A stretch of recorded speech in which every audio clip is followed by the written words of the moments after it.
আসসালামু আলাইকুম। আমি মোহাম্মদ সুমন আলী, পড়াশোনা করতেছি বরিশাল বিশ্ববিদ্যালয়ে। আশা করি তোমরা সকলে ভালো আছো। তোমাদের সকলকে স্বাগতম আজকের এই ভিডিওটি ওপেন করার জন্য। আজকে মূলত আমরা আলোচনা করব অর্থনীতি প্রথম পত্রের দ্বিতীয় অধ্যায়ের 10 নম্বর পর্ব নিয়ে। ইতিপূর্বে আমরা এই অধ্যায়ের পর 9টা পর্ব আলোচনা করেছি এবং ওই 9টা পর্বে এই অধ্যায়ের উপর বিভিন্ন টপিক যেমন চাহিদা, যোগান এবং ভারসাম্য রিলেটেড বিভিন্ন ধরনের বিষয়গুলো আলোচনা করার চেষ্টা করেছি। এবং আজকের এই পর্বে 10 নম্বর পর্বে মূলত আমরা আলোচনা করার চেষ্টা করব ঢাল।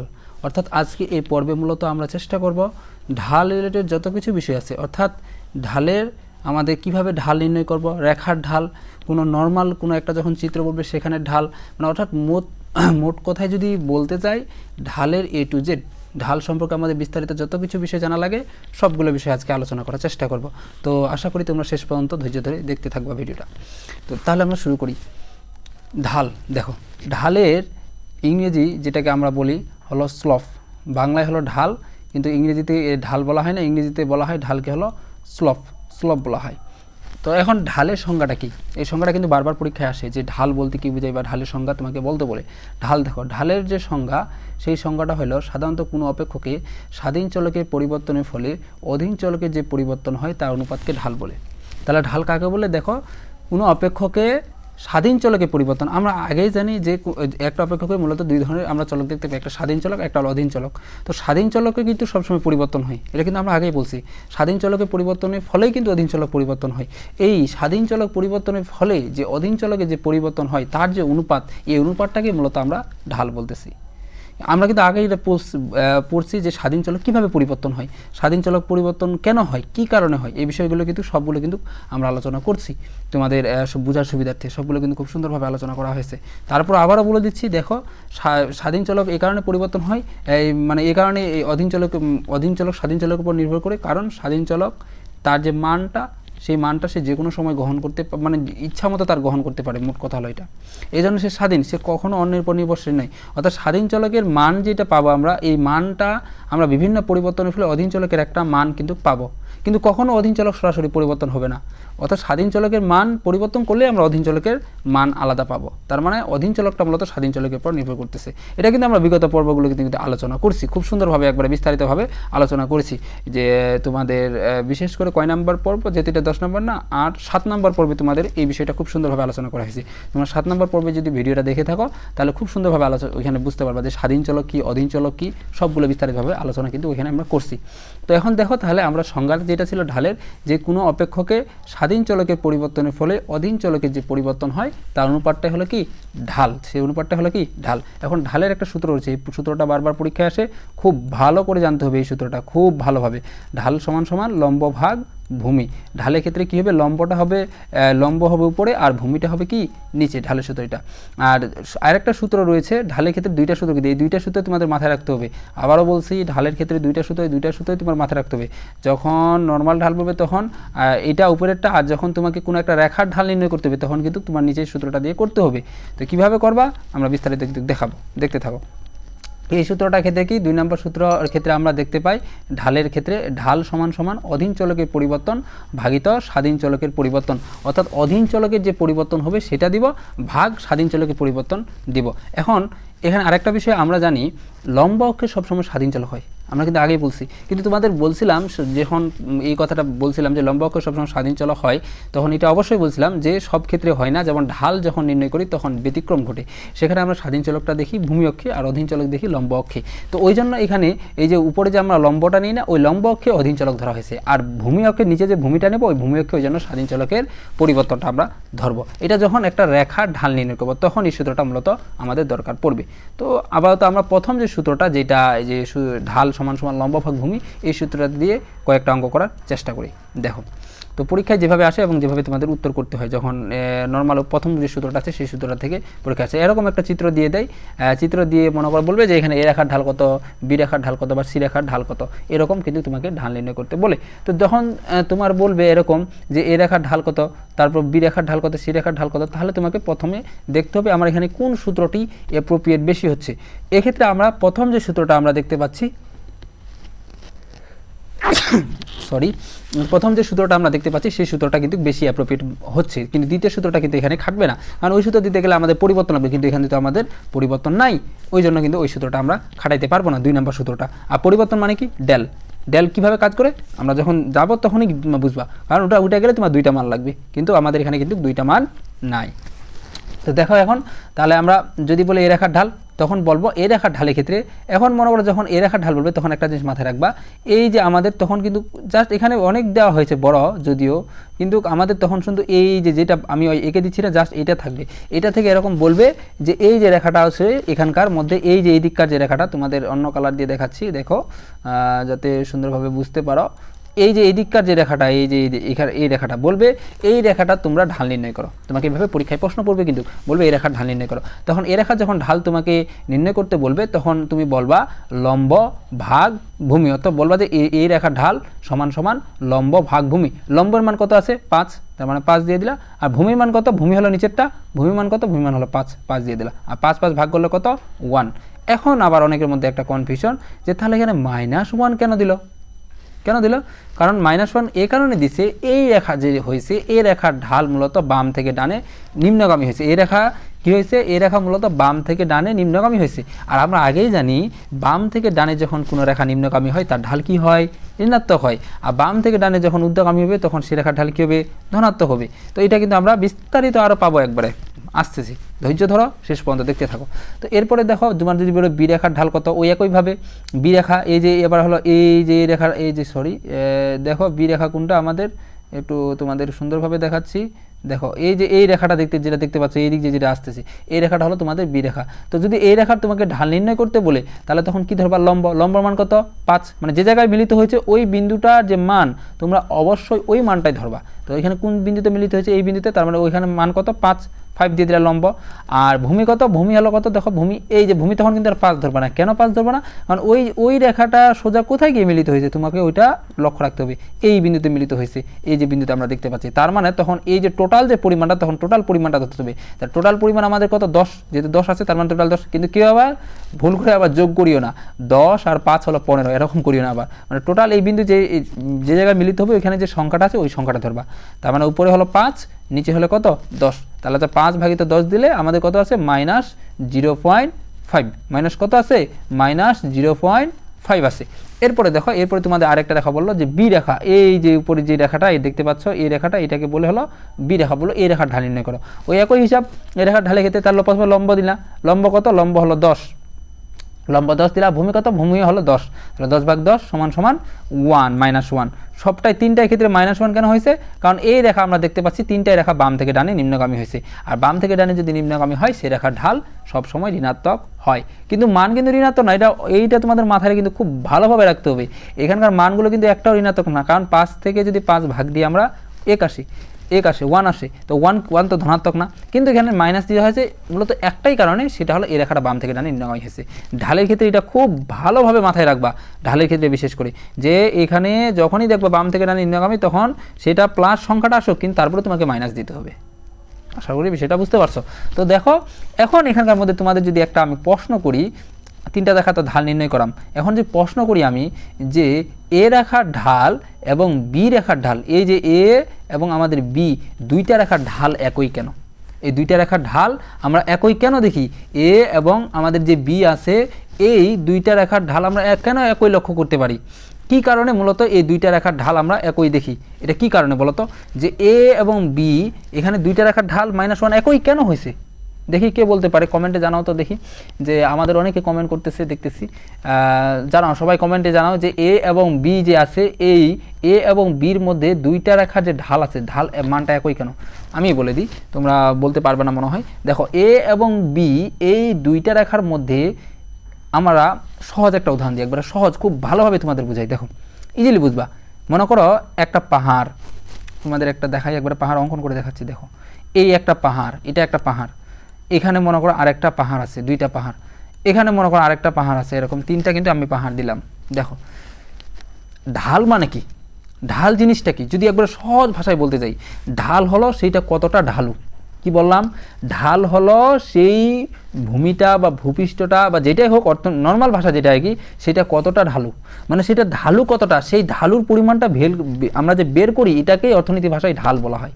মানে সেটা কতটা ঢালু, সেটা কতটা খাড়া, এই যে পরিমাণটা আমরা বের করি। যেমন একটা পাহাড়, এই যে এটা কতটা খাড়া, এই যে পরিমাণটা দেখতে পাচ্ছ না, এইটার পরিমাণটাই আমরা মূলত বের করি এখানে, এই পরিমাণটাই আমাদের মূলত বের করতে হয়। তো এই পরিমাণটা বের করার জন্য আমাদের মূলত এই ঢাল জিনিসটা, মানে ঢাল মানে হলো সেটা ঢালু বের করা।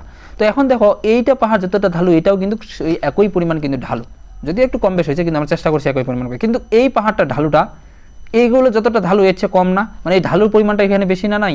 ওই জন্য আমরা দেখতে পাচ্ছি যে এখানকার মধ্যে এই যে বি বিন্দু এবং এ বিন্দু এবং বি বিন্দু দুইটা ঢালু পরিমাণ একই, কিন্তু এখানে সি বিন্দু যে আছে, এই সি বিন্দু ঢালুর পরিমাণটা আরও কম। কেন? কারণ এটা হলো এই যে খাড়া যে পরিমাণটা, খাড়ার পরিমাণটা কিন্তু কম। এ বি যে ঢালুর পরিমাণ যেটা রয়েছে তার চেয়ে সি পরিমাণটা আরও কম। কেন? মূল কারণ হলো সি যে ঢালুটা রয়েছে অর্থাৎ খাড়াটা রয়েছে এটা কম এ বির চেয়ে, ওই জন্য সির ঢালটা মানটা কম। কিন্তু আরেকটা যে প্রশ্ন আমরা করছিলাম যে এ এবং বি দুইটার ঢাল একই কেন? কারণ দুইটার যে খাড়ার পরিমাণটা দেখো, এ খাড়া পরিমাণ এবং বির খাড়া পরিমাণ একই না, একই কি না দেখো তো লক্ষ্য করে, এ এবং বি দুইটা যে খাড়া রয়েছে, মানে ঢালুটা রয়েছে দুইটা ঢালুটা কি একই না?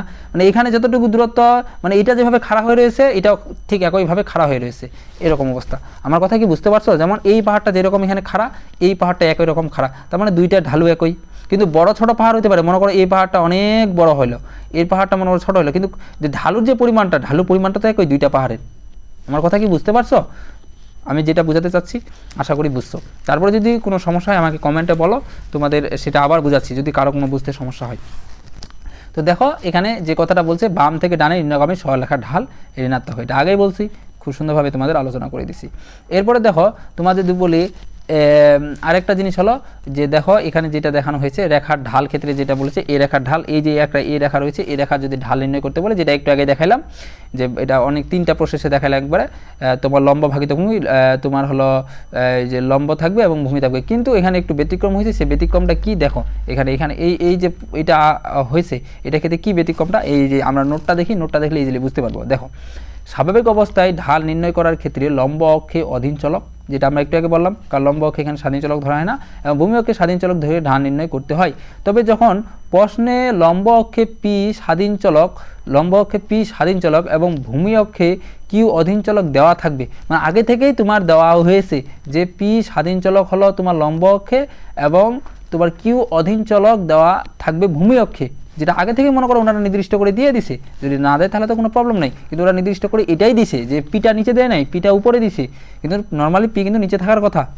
নর্মালি যেটা জানো, খুব ভালো করে বুঝো, নর্মালি আমরা জানি ঢালের ক্ষেত্রে স্বাধীন চলক অর্থাৎ পি নিচে আর অধীন চলক যেটা কিউ এটা হলো উপরেই, কিন্তু যদি ওনারা নির্দিষ্ট করে দিয়ে দেয় পি হলো উপরে আর কিউ হলো নিচে, তখন যেটা দেখবো দেখো কিউ অধীন চলক হবে। তবে 1 নং সূত্রটি উল্টিয়ে ভূমি অবলিক লম্ব মান তখন বের করতে হবে, এবং তখন ঢালটা হবে কি আমাদের ধনাত্মক, মানে তখন ওই সূত্র যেটা আমরা করছিলাম লম্ব ভাগ ভূমি, সেই সূত্রটা তখন আমাদের উল্টিয়ে দিতে হবে। তখন সূত্রটা কি করে দিতে হবে? উল্টিয়ে দিতে হবে। কেন উল্টিয়ে দিতে হবে? আমরা আগেই জানি সূত্র আমাদের কি, সূত্র আমাদের লম্ব ভাগিত ভূমি, কিন্তু এই সূত্রটা না, মেইন সূত্র কি, মেইন সূত্র ঢাল সমান সমান অধীন চলক ভাগিত হলো স্বাধীন চলক। যখন আমাদের অনেক মানে দুইটা মান থাকবে তখন অধীন চলকের পরিবর্তন ভাগিত স্বাধীন চলকের পরিবর্তন, যখন একটা শুধু মান থাকবে তখন অধীন চলক ভাগিত স্বাধীন চলক। আমার কথা কি বুঝতে পারছো? যখন আমরা এখানে শুধু একটা মান দেখতেছি, এদিকে একটা মান দেখতেছি, তখন আমরা পরিবর্তন এখানে হিসাব করবো না, পরিবর্তন হিসাব করবো পরবর্তীতে। দেখো পরবর্তীতে যখন আমরা দুইটা রেখা নিয়ে কাজ করবো তখন পরিবর্তন হিসাব করবো, যখন একটা রেখা তখন কিন্তু পরিবর্তন আসবে না বিষয়টা, যখনই দুইটা রেখা নিয়ে কাজ করবো তখনই কিন্তু আমাদের পরিবর্তন আসবে। তো দেখো এজন্য তাহলে আমাদের এখানে ঢাল, এ রেখার ঢালের ক্ষেত্রে অধীন চলক আমাদের কোনটা, আমরা আগে জানি যে অধীন চলক আমাদের যেটা আছে ভাগিত হলো আমাদের স্বাধীন চলকে আমাদের যে মানটা আছে, আমাদের মানগুলোকে এখন কিন্তু উল্টায় দিতে হবে। আমরা আগে জানি যে লম্ব ভাগ ভূমি হয়, এখন কিন্তু আবার লম্ব ভাগ ভূমি হবে না, এখন আমাদের হবে ভূমি ভাগিত মানে অধীন চলকের পরিবর্তন হলো 10 দিয়ে দিলাম, ভাগিত স্বাধীন চলকের পরিবর্তন, স্বাধীন চলকের পরিবর্তন মানে হলো উপরেরটা, এখানে পি দেওয়া হয়েছে তার মানে 5 দিয়ে দিলাম, 10 থেকে 5 যদি ভাগ করি তাহলে আমরা কয় পাই? 2 পাই। তা আমরা কিন্তু এই রেখার ঢাল কিন্তু পেয়ে গেলাম। তো এরকম ব্যতিক্রম কিন্তু মাঝে মধ্যে দিতে পারে, তবে সব সময় দেয় না, মানে না দেওয়ার পসিবিলিটি সবচেয়ে বেশি, খুব কমই দেয়। মানে উপরে যে আমরা প্রসেসটা দেখাইলাম এইটা প্রসেসেই বেশিরভাগ সময় দেয়। এখন আরেকটা যে প্রসেস থেকে তোমাদের পরীক্ষায় প্রশ্ন আসে, যদিও ঢাল থেকে ওইরকম খুব একটা প্রশ্ন দেওয়া হয় না তোমাদের, এখান থেকে মনে করো 2 থেকে 3 জায়গায়, মানে 3 জায়গা থেকে সবচেয়ে বেশি প্রশ্ন দেয়।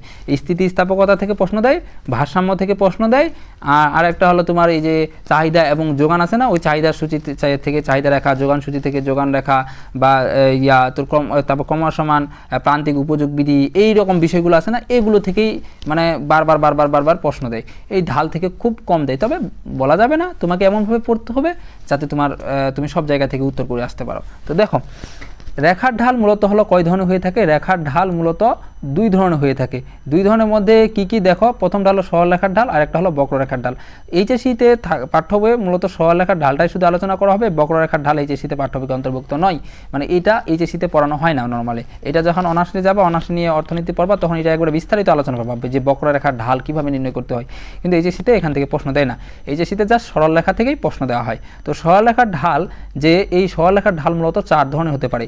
4 ধরনের কি কি হতে পারে? একটা বাম থেকে ডানে ঊর্ধ্বগামী হতে পারে, এটার ঢাল হবে ধনাত্মক, আমি লিখে দিচ্ছি। আরেকটা হলো বাম থেকে ডানে নিম্নগামী হবে, এটার ঢাল হবে ঋণাত্মক।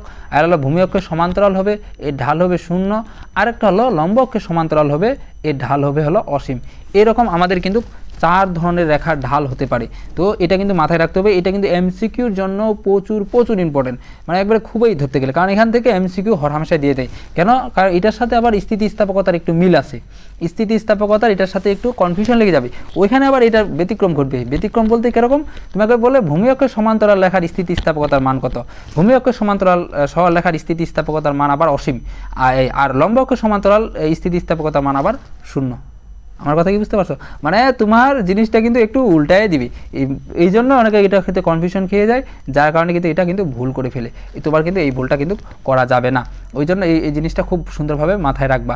তো দেখো আমাদের কি এখানে দেওয়া আছে, নোট একটা দেওয়া আছে সুন্দর, যে সরলরেখার একটি বিন্দু ঢাল নির্ণয় করা যে কথা, সম্পূর্ণ সরলরেখার ঢাল নির্ণয় করা একই কথা। মানে কথার কথা, এই বিন্দু মনে করো এখানে একটা বিন্দু আছে, এই বিন্দু ঢাল নির্ণয় করা যে কথা, এইটা পুরোটার ঢাল নির্ণয় করা ওই একই কথা। কেন এটা বলছে? কারণ তোমাদের আগেই বলছে এটা ঢালু কতটুকু, এই যে এটা ঢালুটা রয়েছে এটা কতটুকু, আমরা এখানকার যদি নির্ণয় করি, তার মানে এখানে ওই ঢালু পরিমাণটা একই না? অবশ্যই একই থাকবে। ওই কারণে বলছে যে এক বিন্দুতে ঢাল নির্ণয় করা যে কথা, পুরো মানে রেখাটা ঢাল নির্ণয় করা ওই একই কথা। তো এরপরে বিভিন্ন ধরনের, এই যে আমরা বললাম বক্ররেখার ঢাল কীভাবে হতে পারে। দেখো বক্ররেখা এরকম বিভিন্ন ধরনের হতে পারে, এইরকম হতে পারে, এরকম কার্ভ হতে পারে, এরকম মূলবিন্দুগামী উত্তল লেন্স, অবতল লেন্স হতে পারে, মূলবিন্দুগামী উত্তল লেন্স হতে পারে, এরকম বিভিন্ন ধরনের হতে পারে। অর্থাৎ বক্ররেখা অনেক ধরনের হতে পারে।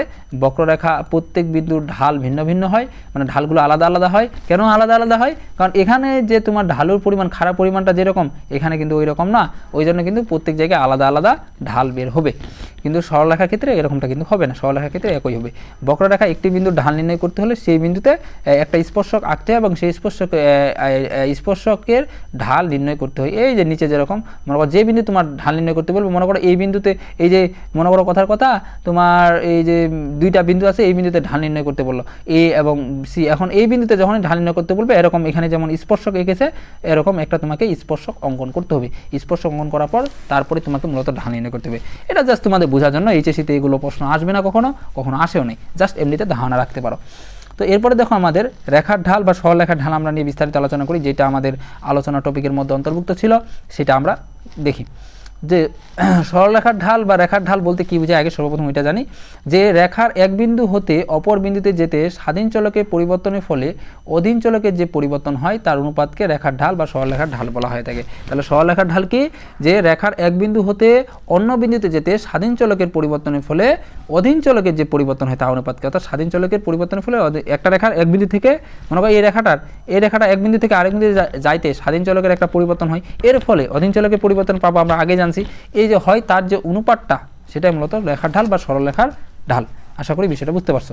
এই রেখার ঢাল 4 ধরনের হতে পারে। একটা হলো বাম থেকে ডানে ঊর্ধ্বগামী সরলরেখার ঢাল, যেটা একটু আগে বললাম, তারপর বাম থেকে ডানে নিম্নগামী, তারপর ভূমি অক্ষের সমান্তরাল, তারপর লম্ব অক্ষে সমান্তরাল। এটা কিন্তু আগে আমরা বলছি, তোমাদের ধারণা দেওয়ার চেষ্টা করছি যে একটা রেখার ঢাল কি ধরনের হইতে পারে।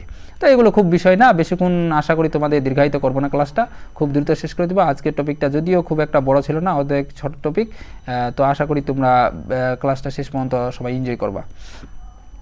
তো দেখো আমাদের কিন্তু বেশিক্ষণ হয়নি, ক্লাসটা অনেক কম সময় হয়েছে। তো আমরা যে দেখলাম একটা রেখার ঢাল আমরা মূলত 4 ধরনের হতে পারে। সেই 4 ধরনের রেখার ঢালগুলো দেখি এখন নির্ণয় করব বাস্তবে যে একটা রেখাতে 4 ধরনের রেখার ঢাল হয় সেক্ষেত্রে কীরকম অবস্থা বিরাজ করে আমরা এখন বাস্তবে দেখব। তো দেখো প্রথম যে ক্ষেত্রে আমরা যদি লক্ষ্য করি বাম থেকে ডানে ঊর্ধ্বগামী সরল রেখার ক্ষেত্রে কীরকম অবস্থা হয় দেখো, খুব ভালো করে মনোযোগ দাও। বাম থেকে ডানে ঊর্ধ্বগামী সরল রেখার ঢালের ক্ষেত্রে আমরা কীরকম হবে, এই যে একটা রেখা মনে করে দিয়েছে বাম থেকে ডানে ঊর্ধ্বগামী, এইরকম তোমার মানগুলো দিয়ে দিবে x0 x1, x1 হলো 20, x0 হলো 10, এরপর হলো তারপর হলো x0 হলো 5, x1 হলো 10, বা তোমার এভাবে x0 x1 তারপর হলো তারপর y0 y1 এগুলো নাও দিতে পারে পরীক্ষায়। এগুলো তোমাকে যা সংখ্যাগুলো দিয়ে দেবে, এখানে 10 দিল, এখানে 20, এখানে 20 দিল, এখানে হলো তোমার 5 দিল, এখানে 10 দিল। এখন তোমাকে সংখ্যাগুলো ধরে নিতে হবে। প্রথম কার্ডটা হলো x1, এখানে x0, এটা হলো x0, এটা হলো x1, এভাবে তোমাকে ধরে নিতে হবে কিন্তু, কারণ এগুলো যদি লোড পার করে ধরো তাহলে চিত্র তোমার কিন্তু অঙ্ক ভুল হয়ে যাবে। আর যখন এরকম দুইটা রেখা থাকবে, দুইটা রেখা তোমার মানে এরকম দুইটা মান থাকবে, এরকম সরল রেখা থাকবে, একটার ক্ষেত্রে কিন্তু আবার বলছি যখন আমরা শুধু জাস্ট একটা রেখার ঢাল নির্ণয় করতেছিলাম একটা বিন্দুর, তখন আমাদের বিষয়টা ছিল আলাদা। আর যখন এখন আমরা এরকম দুইটা বিন্দু আমাদের মিলিত থাকবে তখন যে ঢাল নির্ণয় করবো তখন কিন্তু সূত্র হবে আলাদা। অর্থাৎ আগে আমরা 1 নম্বর সূত্রটা দিয়ে করছি, এখন আমাদের 2 নম্বর সূত্রটা দিয়ে কাজ চালাইতে হবে। তো 2 নম্বর সূত্র আমাদের কী ছিল, যদি তোমাকে বলে এ বিন্দু রেখার ঢাল নির্ণয় করো, এই যে প্রথমে এ বিন্দু মানে এখানকার যদি আমরা একটা বিন্দু রেখার ঢাল নির্ণয় করি, মানে একই কথা আগেই বলছি, এ বিন্দু রেখার ঢাল মানে হলো বি বিন্দু রেখার ঢাল, ওই একই কথা, মানে একই পুরাপুরি। তো আমরা যদি এ বিন্দু রেখার ঢাল নির্ণয় করি এখানে, তাহলে আমরা কি জানি ঢালের সূত্র অধীন চলকের পরিবর্তন ভাগিত স্বাধীন চলকের পরিবর্তন। অধীন চলক মানে কি, অধীন চলকের পরিবর্তন মানে হলো আমাদের ডেল কি, অধীন চলক কোথায়, এই যে উপরে লম্ব অক্ষে, লম্ব অক্ষে অধীন চলক না, আমরা আগেই বলছি অধীন চলক ঢালের ক্ষেত্রে লম্ব অক্ষে, আর আগে চাহিদা এবং যোগানের ক্ষেত্রে অধীন চলক হলো ভূমি অক্ষে, স্বাধীন চলক হলো লম্ব অক্ষে। কিন্তু ঢালের ক্ষেত্রে তার উল্টা, ঢালের ক্ষেত্রে হলো স্বাধীন চলক হলো ভূমি অক্ষে, অধীন চলক হলো লম্ব অক্ষে। ওই জন্য বলছে অধীন চলকের পরিবর্তন, তার মানে যে ডেল ওয়াই, ডেল দিয়ে আছে মানে ওয়াই দিয়ে আছে, ওয়াই এর পরিবর্তন অর্থাৎ ডেল ওয়াই, যেটা সহজ ভাষায় আমরা যদি দিই। আর স্বাধীন চলকের পরিবর্তন, স্বাধীন চলকের পরিবর্তন মানে ভূমি অক্ষে, ভূমি অক্ষে কী আছে আমাদের এক্স আছে, তার মানে আমরা তখন ডেল এক্স দিব। ডেল ওয়াই মানে কি, ডেল ওয়াই মানে হলো y1 মাইনাস y0, আর ডেল এক্স মানে কি x1 মাইনাস x0। তোমাদের আবারও বলে দিচ্ছি, এই যে আমরা x1 x0 y1 y0 এগুলো লিখে দিচ্ছি, এগুলো তোমার পরীক্ষায় নাও লেখা থাকতে পারে, তোমার যা সংখ্যাগুলো দিয়ে দিবে, এখন তোমাকে এগুলো নিজে লিখতে হবে। তো দেখো আমাদের তাহলে y1 এর মান দেওয়া হয়েছে, y1 কোনটা, y1 হলো এই যে আমাদের উপরের দিকে y1 20 দিয়ে দিলাম, y0 কত, y0 হলো 10 দিয়ে দিলাম, তারপর হলো x1 হলো কত 10, আর x0 কত, x0 হলো 5 দিয়ে দিলাম। আমাদের মানগুলো কিন্তু আমরা পেয়ে গেলাম। আমরা ডেল মানে জানি, কিন্তু ডেল মানে আগে জানি, ডেল মানে হলো পরিবর্তন, মানে ডেল ওয়াই মানে কি y1 মাইনাস y0, আর ডেল এক্স মানে হলো x1 মাইনাস x0, এটা কিন্তু আমরা আগেই জানি। ডেল মানে হলো পরিবর্তন, পরিবর্তনের যে হিসাবটা করা হয় সেটা হলো ডেল দিয়ে মূলত করা হয়ে থাকে। তো দেখো তার মানে এখন বিয়োগ করি, 20 থেকে 10 গেলে হলো 10, আর 10 থেকে 5 গেলে হলো 5, তাহলে 10 ভাগিত 5 দিলে আমাদের কত আসে, 2 আসে। তার মানে আমাদের এ বিন্দু যে আছে এই বিন্দুর ঢাল হলো 2। ঠিক তেমনিভাবে আমরা যদি বি বিন্দু ঢাল নির্ণয় করি, ওই একই মান বের হবে, একই পুরোপুরি একই মান বের হবে। মানে অর্থাৎ একটা বিন্দু ঢাল নির্ণয় করা যে কথা সরলরেখার ক্ষেত্রে, অপর বিন্দু ঢাল নির্ণয় করা ওই একই কথা। অর্থাৎ আমরা এখানে বলতে পারি বাম থেকে ডানে ঊর্ধ্বগামী সরলরেখার ঢাল কি হয়, ধনাত্মক হয়, অর্থাৎ প্লাস হয়। এটা কিন্তু মুখস্থ করে নিবে একবারে, কারণ এটা তোমাদের এমসিকিউতে আসবে, আসার সম্ভাবনা সব থেকে বেশি।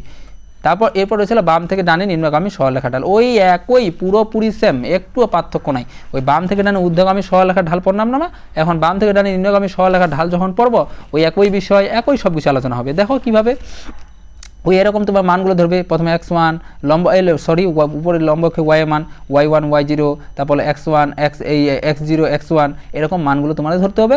এখন তখন তোমার জাস্ট অঙ্কটা করবে, এখন জাস্ট অঙ্ক চলে যাবে একবারে, যে এ বিন্দু রেখার ঢাল বলবা সমান সমান অধীন চলকের পরিবর্তন ভাগ হলো স্বাধীন চলকের পরিবর্তন। এভাবে বলার পর এখানে সাইডে এখানে লিখে বলবা যে এখানে, তারপর অধীন চলকের পরিবর্তন মানে জানো যে ডেল ওয়াই, আর স্বাধীন চলকের পরিবর্তন মানে হলো ডেল এক্স, এটা দিলা। এখানে একটু যদিও তোমাদের ক্যালকুলেশন খুব ভালোভাবে জানি, এটা দেওয়ার পর তুমি যে কাজটা করবা এখানে লিখবা, এইদিকে এইখানে যেমন লিখছে না এভাবে এখানে লিখবা, এই যে সূত্রটা এটা লিখলা এখানে এটা ব্যাখ্যা করবা খুব সুন্দরভাবে। তারপর দিবা y1, ডেল ওয়াই মান হলো y1 মাইনাস y0, এটা নিচে লিখবা। তারপর হলো ডেল এক্স মান হলো x1 মাইনাস x0, এটা দিলা। এখন এখানে যে এদিকে সাইডে লিখলা, এখন প্রত্যেকটা মান লিখবা, যে y0 হলো প্রাথমিক অধীন চলক, এটা লেখার দরকার নেই, জাস্ট মানগুলো লিখবা। y0 মান কত, y0 মান হলো এই যে আমাদের 5, তারপর হলো y1 এর মান কত, y1 এর মান হলো 10 নিলা। তেমনিভাবে x0 মান কত, x1 এর মান কত, x0 মান হলো 10, x1 এর মান হলো 20, অর্থাৎ শেষেরটা হলো 1, ভিতরটা হলো 0। কারণ আমরা জানি প্রথমে হলো এদিক থেকে যত বড় না, এখানে হলো শূন্য, এই যে প্রাথমিক অবস্থায় শূন্য, তো উপরে যত যাবে তত না বাড়বে, ওই জন্য প্রথমটা হলো শূন্য, তারপর এটা হলো 1। অনেকে এটা মানে কনফিউশন হতে পারে যে আমরা এটা কীভাবে মনে রাখবো যে কোনটা 1 ধরবো, কোনটা x1 ধরবো, কোনটা y1 ধরবো, বা কোনটা x0 ধরবো, কোনটা y0 ধরবো। দেখো যে এই যে শূন্য আছে না, এটা কিন্তু শূন্য মূলবিন্দু, এখান থেকে প্রথমকার যেটা সেটা হলো 0 ধরবা সবসময়, প্রথমকার যেটা সবসময় কী ধরবা 0 ধরবা। তার মানে উপরের দিকে y এর দিকে গেলে প্রথমটা হলো y0, তারপর হলো y1, আর x এর দিকে গেলে প্রথমটা হলো x0, পরেরটা হলো x1। আশা করি বিষয়টা বুঝতে পারছো, খুব ইজি। তো এখন মানগুলো জাস্ট বসাবো, মানগুলো বসাইলাম, বসানোর পর এখন বিয়োগ করি, 5 থেকে যদি 10 বিয়োগ করি -5, আর 20 থেকে 10 বিয়োগ হলো 10, তাহলে 5 একে 5, তাহলে এটা কত আসে, হাফ আসে। তো এখন হাফ বলতে -0.5 আসে। কেন আসে -0.5? এখানে তোমার এই কারণে আসে যে এই রেখাটা বাম থেকে ডানে নিম্নগামী হয়, আর আমরা আগে জানি বাম থেকে ডানে যখন কোনো রেখা নিম্নগামী হয় তখন তার ঢাল কি হয়, মাইনাস হয়, নেগেটিভ হয়, যেটাকে বলি নেগেটিভ বা ঋণাত্মক বা মাইনাস যাই বলবো না কেন, ওই কথাটা কিন্তু মনে রাখতে হবে। এই যে এখানে শেষে বক্স আকারে দেওয়া হয়েছে, বাম থেকে ডানে নিম্নগামী সরলরেখার ঢাল ঋণাত্মক হয়, এই কথাটা একবারে মুখস্থ করে নাও, কারণ এটা পরীক্ষায় আসবে। এই কথাগুলো মুখস্থ করে নেবা, কিন্তু তোমাকে আগেই বলছি এই 4টা রেখার কোনটার সময় কি অবস্থা বিরাজ করে। এখন ভূমি অক্ষে যখন সমান্তরাল থাকবে তখন কি হবে, দেখো এরকম যখন ভূমি অক্ষে সমান্তরাল রেখা কোনো থাকবে, এরকম ভূমি অক্ষে সমান্তরাল একটা রেখা, তখন কি হবে, ওই একই ঠিক প্রসেস একটাই ভাই, ঢালের একটা প্রসেস যে জানবে সবগুলো ওই একই প্রসেসে মেনে চলবে, একই পুরোপুরি একই, জাস্ট এখন সংখ্যাগুলো ভিন্নতা আসবে, এটাই, তাছাড়া অন্য কোনো কিছু কিন্তু ভিন্নতা আসবে না। দেখো এখন কী হবে, যখন ভূমি অক্ষে সমান্তরাল এরকম বলবে তখন যে অবস্থা বিরাজ হবে, তখন আমরা জানি যে ভূমি অক্ষে যখন সমান্তরাল তখন লম্ব অক্ষে আমরা শুধু জাস্ট একটাই, মানে লম্ব অক্ষে মান তো একটাই থাকে তখন, কারণ তখন তো এই রেখা একটাই থাকে, দুইটা আর থাকে না আগের মতো, যার কারণে প্রথম যে ওইখানে যে সংখ্যাটা থাকে ওই সংখ্যাটাকে y0 y1 উভয়ই ধরা হয়। আর ভূমি অক্ষে তো আমরা পাই x0 এবং x1 দুইটা মান কিন্তু আমরা পাই। এখন জাস্ট মানগুলো বসাবো, del y ভাগিত del x দিলাম, আর del y মান হলো y1 y0, আর del x মান হলো x1 x0। তো y1 এর মান আমরা পেয়ে গেলাম, y1 মান কত, y1 মান হলো y1, এখানে একটু সরি ভুল হয়ে গেছে, দুঃখিত এর জন্য, যে আমরা যে 10 দিয়ে দিছি, এখানে হবে 5 5 এখানে কত হবে, এটা মুছাই দিই, এটা হবে 5 5 কেন 5 - 5 হবে, কারণ y মান কত, y1 হলো 5, আর y0 মান কত, y0 মান 5, তার মানে 5 থেকে যদি 5 বিয়োগ করি কত হবে, 0 হবে, তার মানে এখানে হলো 0 মান বসে গেল, আর 10 থেকে যদি 5 বিয়োগ করি তাহলে কত হবে, 5 হবে, তার মানে হলো 5। আর আমরা জানি শূন্যর সাথে কোনো সংখ্যা যদি আমরা গুণ করি সেটা মান কি আসে, 0 আসে, এই দুঃখিত, শূন্যর সাথে যদি কোনো সংখ্যা আমরা ভাগ করি তার মান কি আসে, 0 আসে। ওই জন্য আমরা এখানে দেখতে পাচ্ছি যে এই বিন্দু রেখার ঢালের ক্ষেত্রে এই মানটা কি আসে, 0 আসে। আর আমি আগেই বলছি যে ভূমি অক্ষের সমান্তরাল সরলরেখার ঢাল কি হয়, 0 হয়। কেন এটা এখন তোমাদের মনে একটা, এটা কিন্তু কমন সেন্সের বিষয়, এটা কিন্তু গাণিতিক বলা লাগবে না, এর মাথায় যদি একটু নলেজ থাকে এমনিতেই এটা বলা যায়। যেমন আমরা 4টা রেখা পড়লাম না, এই রেখাগুলো কেন কোনটা প্লাস হয়, কেন কোনটা মাইনাস হয়, এটা কেন হয় এটা শেষে বলতেছি, এটা এখন আলোচনা করবো না, এটা যে একটা কমন সেন্সও বিষয় আছে এটা এমনিতেই বুঝবা, এই যে মানে মুখস্থ করতে পারে, এটা বুঝারও বিষয় একটা আছে, এটা শেষে বলতেছি। দেখো তার মানে ভূমি অক্ষের সমান্তরাল সরলরেখার ঢাল কি হয়, আমাদের 0 হয়। এই যে ভূমি অক্ষের সমান্তরাল সরলরেখার ঢাল 0 হয়, কেন হয়, কারণ এই যে ভূমি অক্ষের সমান্তরাল যখন একটা রেখা যায় তখন এটা কিন্তু খাড়া থাকে না, যার কারণে তখন আমরা এই ঢালটার কত পাই, 0 পাই। এরপরে সর্বশেষ আরেকটা আছে আমাদের, সেটা হলো লম্ব অক্ষের সমান্তরাল।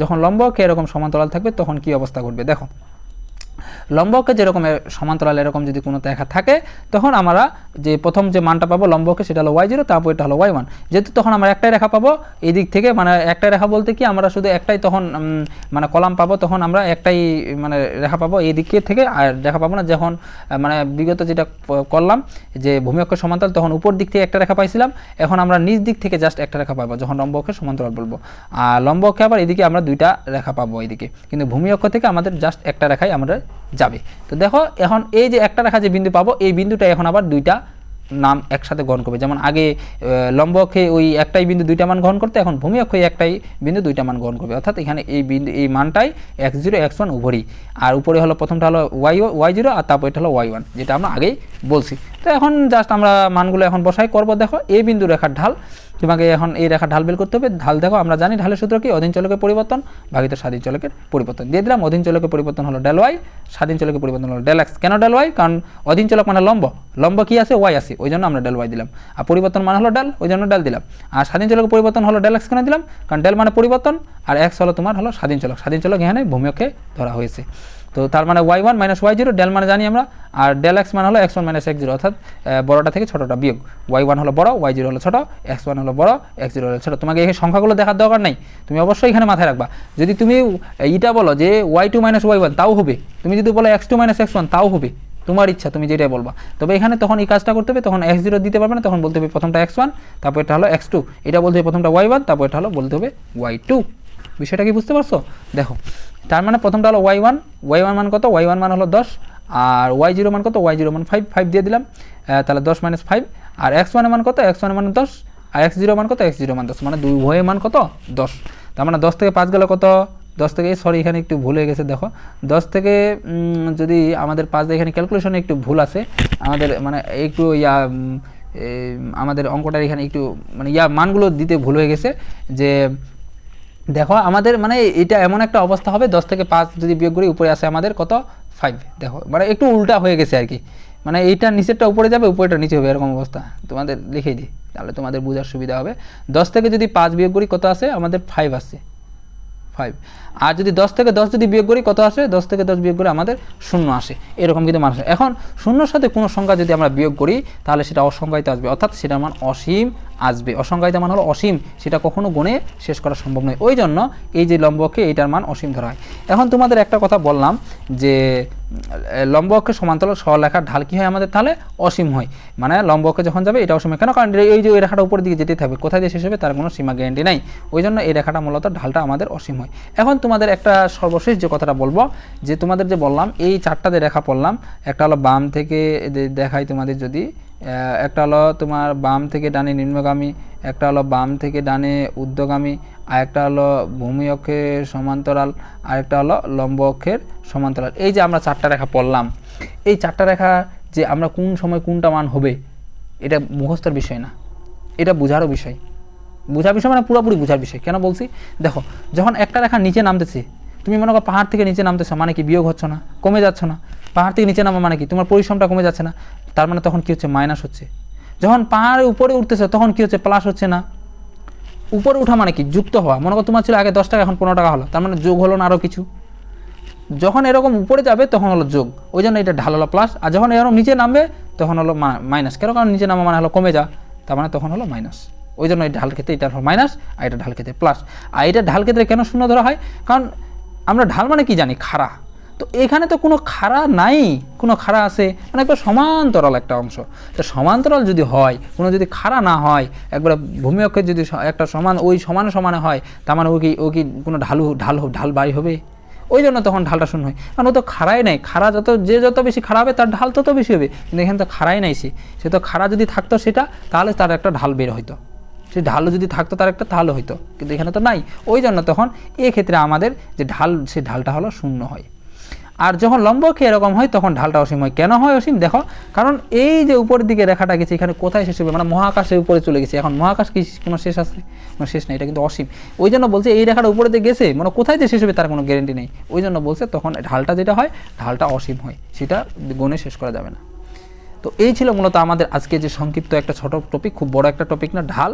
তো আমরা চেষ্টা করেছি আজকে এই যে ঢাল টপিকটা তোমাদেরকে এবারে পুঙ্খানুপুঙ্খভাবে আলোচনা করার এবং তোমাদের বোঝানোর। তো আশা করি তোমরা সকলে বুঝতে পেরেছো, এবং তোমাদের কোনো যদি সমস্যা হয়ে থাকে আমাকে কমেন্টে জানাও, আমি তোমাদের সেই সমস্যাটা সমাধান করে দেওয়ার চেষ্টা করব। তো আজকের এই পর্বটা আমরা এখানেই শেষ করতেছি। সবাই ভালো থাকবা, সুস্থ থাকবা। পরবর্তীতে তোমাদের সাথে নতুন কোনো টপিক নিয়ে হাজির হব। তো আল্লাহ হাফিজ।